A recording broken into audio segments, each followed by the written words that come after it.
अहिल्यानगरला राज्य सरकारनं एक मोठं गिफ्ट दिलंय। साकळाई उपसा सिंचन योजनेला आता मंजुरी मिळाली आहे आणि 1234 कोटींच्या या योजनेला कॅबिनेटनं मंजुरी दिली आहे। अहिल्यानगरमधल्या दुष्काळी भागासाठी त्यामुळे आता मोठं वरदान ठरणार आहे। मोठी बातमी आहे अहिल्यानगर जिल्हावासियांसाठी।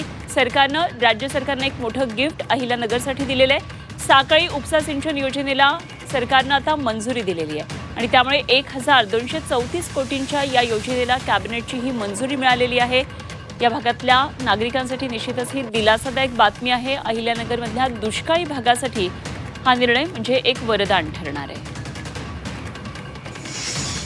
अहिल्यानगरमध्ये नगर तालुका आणि श्रीगोंदा तालुक्याच्या दुष्काळी भागासाठी वरदान ठरणारी साकळाई उपसा सिंचन योजनेला आज मंत्रिमंडळाने मान्यता दिली।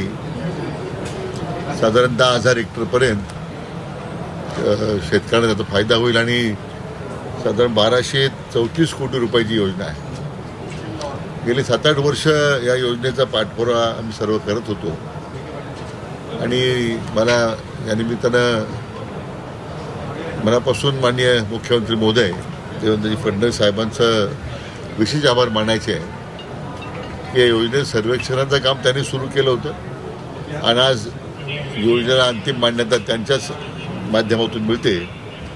त्यामुळे दुष्काळी भागाला वरदान ठरणारी योजना होती, त्यासाठी आज त्याकरता मंत्रिमंडळानं आज मान्यता दिलेली आहे।